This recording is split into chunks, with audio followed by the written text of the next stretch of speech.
Hello and welcome to the Maven Endurance Training Vlog. I'm Dr. Jerry Yu, one of the owners of Maven Sports Medicine. And as you all know, we have today with us two very well-known coaches in the area, Elizabeth and Chris Kaplanis, the owners of Ridgewood Triathlete. And thank you so much for joining us today, both of you. Thanks for having us. Great. So now Elizabeth, Chris, both of you are very decorated athletes and have competed at the highest levels of the sport, World Championships, All-American 6 times. Can you tell us how you got into the sport of triathlon? Yeah, sure. So for me, it's a little bit of a less traditional, I guess, avenue. I did my first triathlon, or attempted it, when I was 16, and I actually didn't take the swim portion very seriously as far as training goes, and I was pulled out of the water.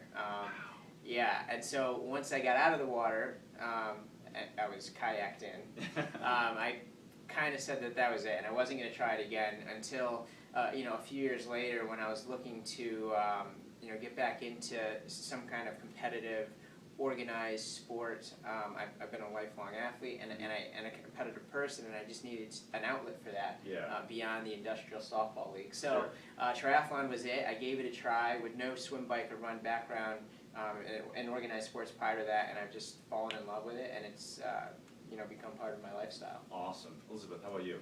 Well, I was not a lifetime athlete. I was never really, I tried playing basketball because of my height and volleyball, and that didn't work either.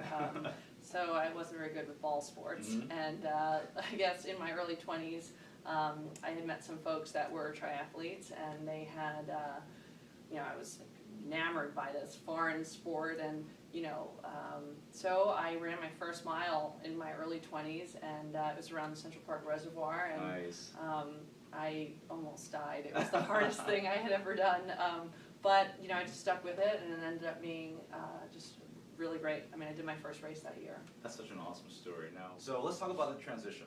Yeah, absolutely. So transition is free time, and you want to make sure that you have your transition down. And unfortunately, it means you have to practice it, okay? It might sound silly, but if you practice your transition, you're going to go faster, and it's ultimately free time, right? Okay, so as far as transition goes, when you get to the event race morning, you first want to familiarize yourself with the transition area. You have your bike out, your bike in, your run out, etc. And you want to know where these entrances and exits are so that when it's time to get on your bike and ride, or ride back into transition, you know where you're going, and it's not like you're not searching all over the place for it. Yeah. So familiarizing yourself with transition area, because they're all different from one race to the other, is the first thing you want to do when you get to the race in the morning. You also want to make sure that you know exactly where your transition is going to be set up. Okay, depending on what race you're doing, there could be hundreds, if not thousands, of other bikes and other competitors. So you want to know exactly where your stuff is going to be located. Okay, and you can do that in a number of ways. One, you can count the different bike racks to find out exactly where your area is located. Sometimes they'll number the bike racks so that you can say, all right, I'm in row number 22, and then you can find your area that way.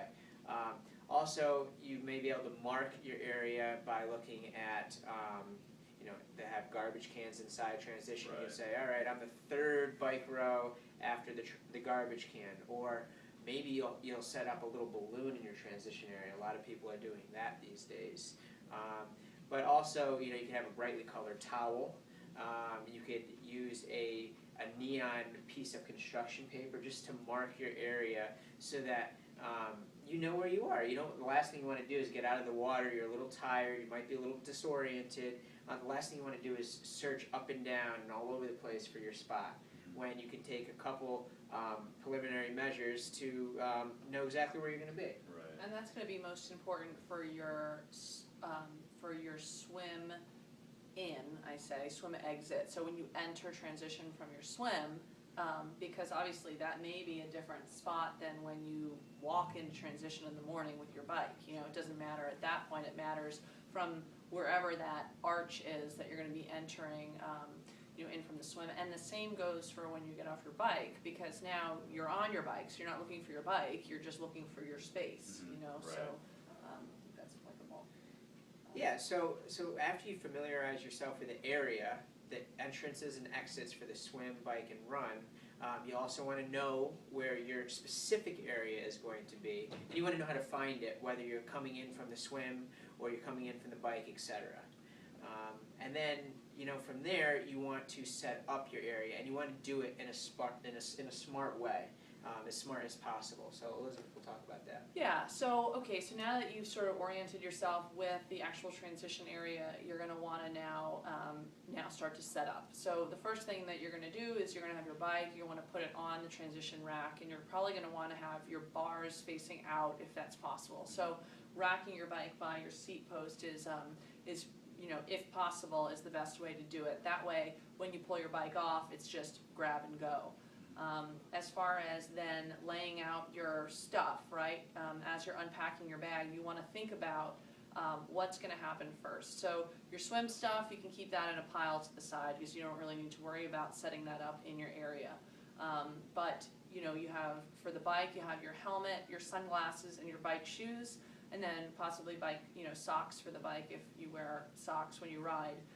And then for your run, you have your sneakers, you have a hat, if you wear a hat or a visor, you have your race belt with your race number. Sometimes that's not required on the bike, it's only required for the run. So you're going to put it in the pile of whichever, discipline it needs to go with. So when you're setting up your bike area, I find it best that you rest your helmet with the straps open right on the bars, and then put your sunglasses right in the helmet, with the arms of the sunglasses facing out. So that essentially now you come to your bike, it's just helmet, sunglasses on first, helmet on, clip, then all you have to worry about is, getting in your shoes. And then the same thing for your run pile, you can set that up sort of behind your cycling pile because you don't have to worry about it until after you come back from riding. So you're going to want to have your sneakers there, and then if you wear a hat or a visor, just have it sort of all collective. Your hat or your visor and your race belt sort of in a little pile. That way, when you come back to your transition area from biking, all you have to worry about is putting on your sneakers and your socks if you wear socks, and just grab your pile and put your hat on and your race belt as you're running out. You don't need to stand there and put it on. Actually, why don't you talk about, Elizabeth has the best tip as far as if you wear socks when you run. There's a really quick and easy way to put your socks on. Yeah, I think that when you try to put socks on wet feet, it's pretty difficult. And your feet are wet whether you're coming off the bike or coming out of the swim because you've either been they're wet from the water or they're just wet from sweating from the bike. Now this is applicable to whether you wear you can do it with your cycling shoes as well if you wear socks when you ride as well as with your run sneakers. But take your socks and roll them inside out. So put them on your feet and then slowly pull them off so that all you have is just the area, the toe box of the sock. So you'll put the socks on your feet before the race begins, and then you can continue to peel them off. I am going to take my sock Excellent. off and show you. Excellent. So you have your sock here, roll it back so that all that's exposed is, it's inside out, is just your toe box. So that when you go to put it on, you just put your toe in and then you can pull the rest of your sock, up over your heel. So I didn't plan for that for the camera. So. Cute trick though. But yeah, you can just roll your sock over your foot. So that's just a quick and easy way to put your socks on. Yeah, definitely. And the whole thing to keep in mind with transition and setup is keep it simple. Be neat. Be process oriented, and simple is always better. Okay, don't add extra items or a whole list of things in your area. Just have a nice, neat, thoughtful setup, and also just mind your neighbors. Don't throw your stuff in their area, and hopefully they'll respect you and they won't throw their stuff in your area. Yeah, and I think sort of the last thing is just to talk about when you are getting your wetsuit on, just kind of talking about the fastest way to sort of get in and out of your wetsuit. Obviously you have to practice, but using a product like Tri-Slide, which is an aerosol lubricant.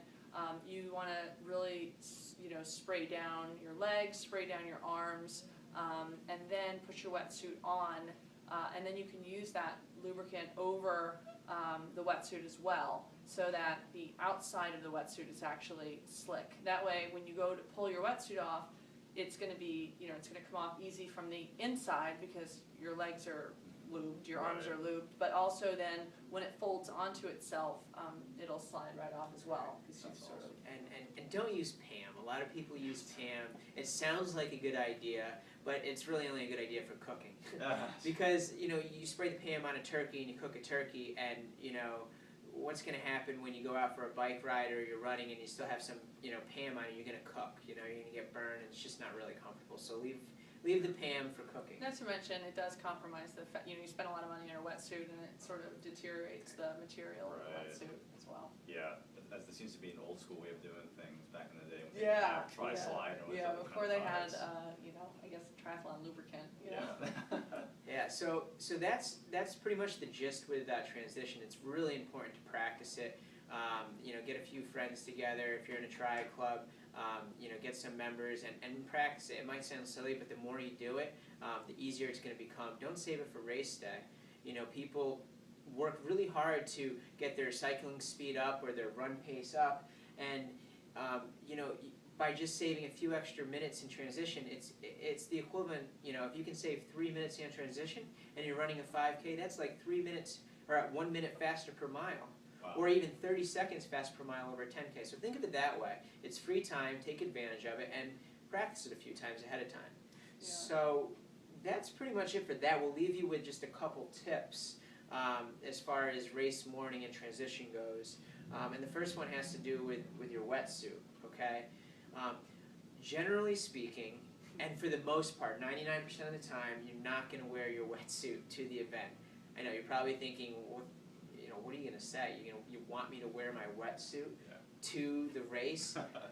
Well, yes, but with the only caveat that if it's pouring, if it's raining out race morning and it's cold, I recommend you wear your wetsuit to the race, because once the neoprene is wet and the inside and your skin is wet, it becomes near impossible to put it on. I've done it before. We've both done it before. You can stay low-key. You don't have to look like a superhero. I recommend wearing some sweatpants and maybe a hoodie over top so you don't look like, the funny guy everyone's talking about. But I'll tell you what, you'll be warm, you won't have any trouble getting your wetsuit on, and you'll be ready to go while everyone's struggling to put theirs on. That's a great tip. Yeah.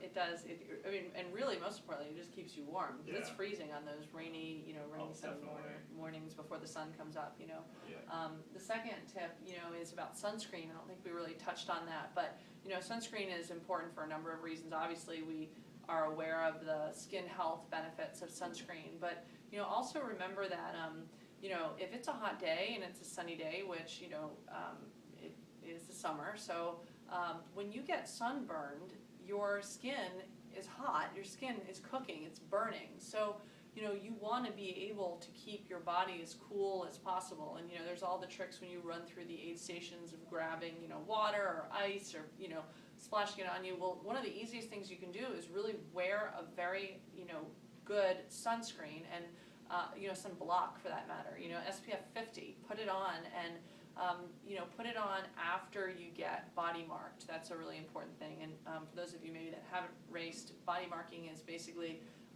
they'll take a magic marker when you come into transition in the morning and they put your race number on your arm, put your age on your calf, and if you have sunscreen on already, that marker is not going to stick because of the oil in the sunscreen. So after you get body marked and before you put on your wetsuit, make sure that you really cover yourself good in sunscreen so that you can, take precautions. Definitely. And for longer events, and for those that, might want to save some extra time and not reapply, sunblock in the middle of a race or during transition, you can take a goop of sunblock and put it underneath your saddle.